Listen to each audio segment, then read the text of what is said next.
Good evening, I'm Jim Lehrer. On the NewsHour tonight, the President's address to the nation on Iraq. Analysis from historians Robert Dallek, Diane, Kunz, Howard Zinn, and Walter Russell Mead. Plus 3 on-the-ground reports with the U.S. troops in Kuwait, the Iraqis in Baghdad, and the Kurds in Turkey.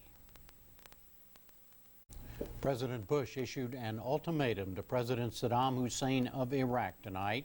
Leave power and your country in 48 hours or face military action. Earlier in the day, diplomacy ended. The U.S., Britain, and Spain declined to force a vote at the UN Security Council to authorize military action to disarm Iraq. Secretary of State Powell said Saddam had had his chance and there was nothing he could do at this 11th hour to avoid war. UN Secretary General Annan has ordered the withdrawal of all staff from Iraq, including the weapons inspectors who've been looking for Baghdad's alleged weapons of mass destruction. President Bush spoke to the nation earlier this evening from the White House. Here dates in the politics of history, among others. Walter Russell Mead, a senior fellow for U.S. foreign policy at the Council on Foreign Relations, and Diane Kunz, a diplomatic historian formerly at Yale University. She's the author of Butter and Guns, America's Cold War Economic Diplomacy. Robert Dallek, has there ever been an ultimatum issued by a President of the United States like the one we just heard? Well, this is unique, I think. I've never quite seen anything like this before, nor as a historian can I remember anything of this sort. We have had preventive wars before. The Bay of Pigs was an operation the United States endorsed. That was a preventive operation. We were afraid that Castro was going to subvert the hemisphere. We helped to topple Mossadegh in Iran in 1953. But we didn't give out the kind of speeches that Mr. Bush has just given. It was an effective speech, I thought. But of course, it's not going to convert opponents who see lots and lots of questions that are going to come up in future days about this war. Mr. Mead, just as a matter of history. Okay. Hello? I'm sorry. Yeah, Mr. Mead, just as a matter of history, was some made tonight? Do you agree with Robert Dallek? Just as a President of the United States looking at a television camera and telling the leader of another country, you got 48 hours to get out of there. Yeah, I think it's a new departure. It shows how public diplomacy is changing real diplomacy, that increasingly the business of nations is taking place in public. So you have the President of the United States making a public ultimatum to a foreign leader. It's a remarkable development. Howard Zinn, you agree? Oh, I absolutely agree. This is unique. I mean, it's a shameful moment, actually, in American history, the idea that we are going to attack a nation that is not attacking us, that is not attacking anybody else. This certainly is a very different moment in our history, and you know, we really ought to think very carefully about how the reputation of the United States is going to be damaged for a very long time to come by what we are now doing. Diane Kunz, you agree, a shameful moment in U.S. history? Not at all. I think this is an evolution that grows out of the September 11th tragedy in America, combined with the changing nature of international diplomacy in the post-Cold War world. What about the point that the others were talking about as well, that a President of the United States looking out and telling the leader of another country, you must leave your own country? Do you agree with Walter Mead that that's just the way things are right now? That's how things will be conducted from this point on, possibly? I think what's interesting to remember is that what President Bush is doing is building on Wilsonian principles. Woodrow Wilson, taking the United States into war in 1917, said, "We are going to war, we will expend our blood and treasure in order to safeguard principles." And here is President Bush tonight again saying, we are doing this at least in part for the betterment of the Iraqi people, risking our soldiers' lives to create democracy in a country that has never known it. So, Robert Dallek, as Diane Kunz is saying, it's not that different, actually. Well, I think it's different in the sense that the United States has such extraordinary power. And we're going to be able, I think, in a matter of days to overwhelm the Iraqi military. But what's difficult about all this is people around the world are so antagonistic to us for doing this. In a sense, they've turned Saddam Hussein into something of a hero. And Bush has become a kind of villain. There are polls around the globe asking people who is the greater threat to peace, Mr. Bush or Saddam Hussein. It's a very disturbing development. And so this kind of diplomacy, which has given us, in a sense, in some ways, a black eye, is worrisome. Whatever you think of what he said in terms of content, do you think he made his argument effectively tonight to the American people? This is why we're doing it, etc.? Yeah, I think he's been making this argument quite a while. I don't think people who are opposed to the war are going to be converted by what he said. I think people who support him find confirmation in his language and his words. And I think we're going to see in this country and around the world an explosion of tension and division over what the United States is doing. Do you agree with that, Walter Mead? No, I actually think in a way that just as the stock markets have been going up, as it looks like the crisis is going to be resolved quickly, that probably we took much more damage in the run-up to war than we'll take in the war itself. I can't predict the military course of action, but I think the President and many others now feel that further delay just creates more international tension, and the best thing we can do now is to move on. And hopefully, when the war is over, and people see that the President was serious, as I believe he is, about the promises to build a better Iraq and have more freedom and more prosperity for average Iraqis, and also as more evidence of the crimes of Saddam Hussein, the torture chambers and other things the President spoke of, are found and made public, I think we'll see probably a swing of world opinion back toward the United States. Did you think he made an effective argument for his case tonight, Walter Mead? Yes, I did. I think there are some ways that the argument could be made more strongly. For example, I think the closest connection between Saddam Hussein and the events of September 11th is that the cost of containing Saddam Hussein involves keeping U.S. troops in Saudi Arabia. That destabilizes Saudi society. It creates a lot of tension in the Islamic world. Actually, Osama bin Laden formed al-Qaeda because he broke with the Saudi government and became disgusted because they were allowing a permanent U.S. force.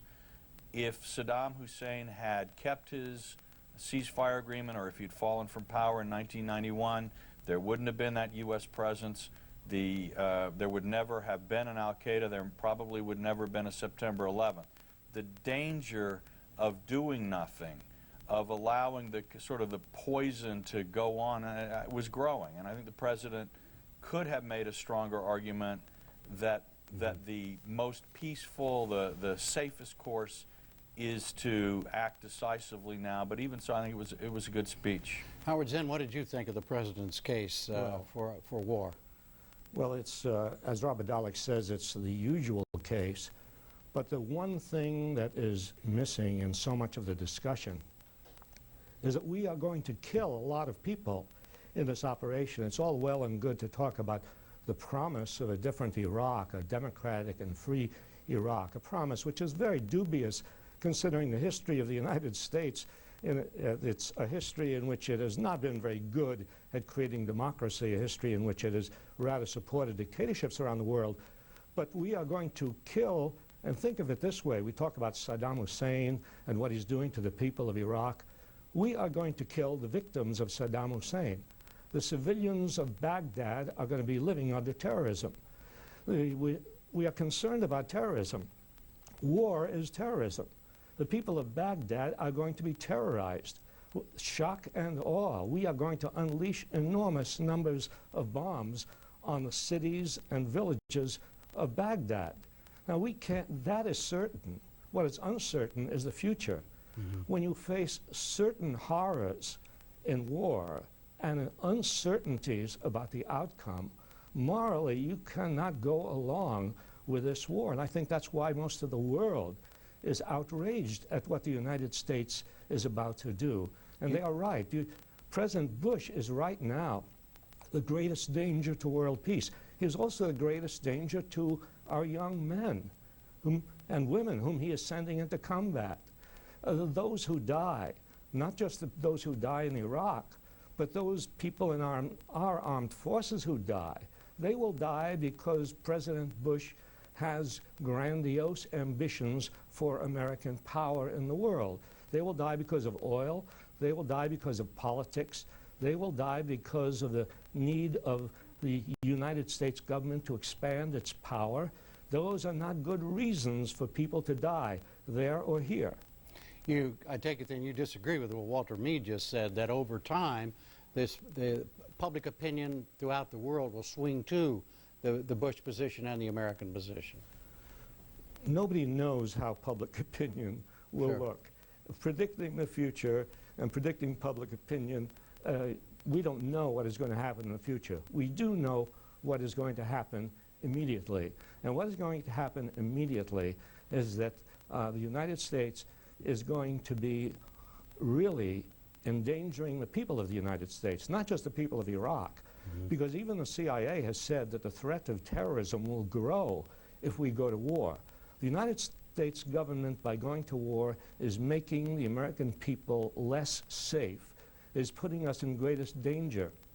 For Bush to talk about national security doesn't make any sense. He is endangering the security of the United States just as he is endangering the security of the people in Iraq. And I might say one more thing. If Iraq was a real danger, just one more sentence. If Iraq was a real danger to the world, then why is it that all the countries around Iraq, and why is it that the countries of the rest of the world do not want to go to war? Why is it that the most powerful military country in the world with oceans on both sides is going to war against Iraq?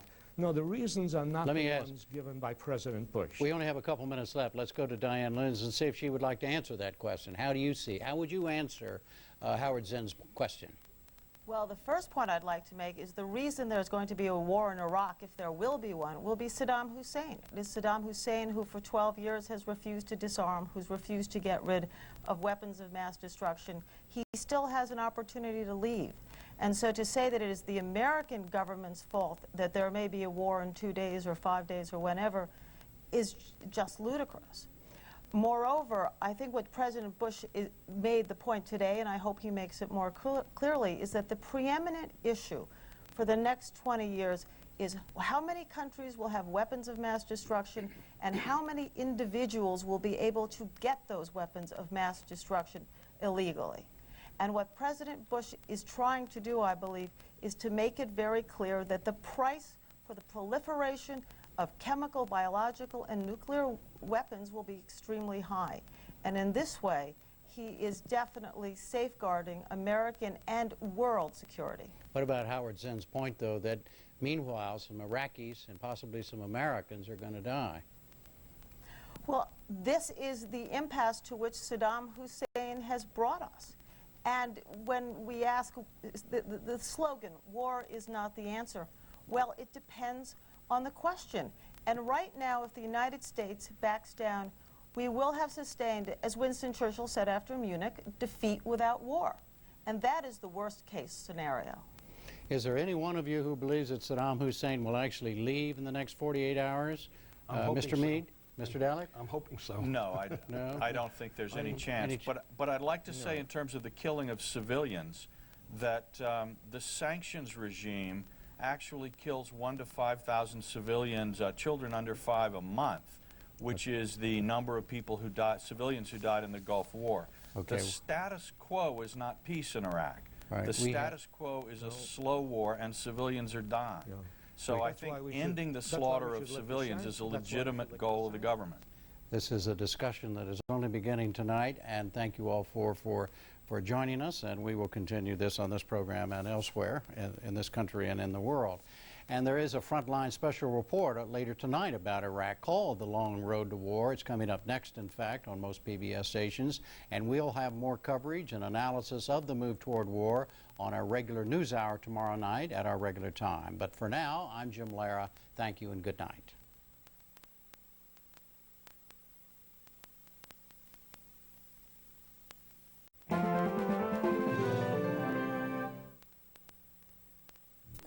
Tonight, start at KCTS for a special in-depth look at world events. First at 7, share a local perspective about these uncertain times on a live call-in edition of KCTS Connects. Then at 8, Frontline looks back at the history of U.S. and Iraqi tensions and traces the long road to war. And at 10, newsman Bill Moyers teams up with NPR to bring you the latest analysis of this growing conflict. It all starts tonight on KCTS.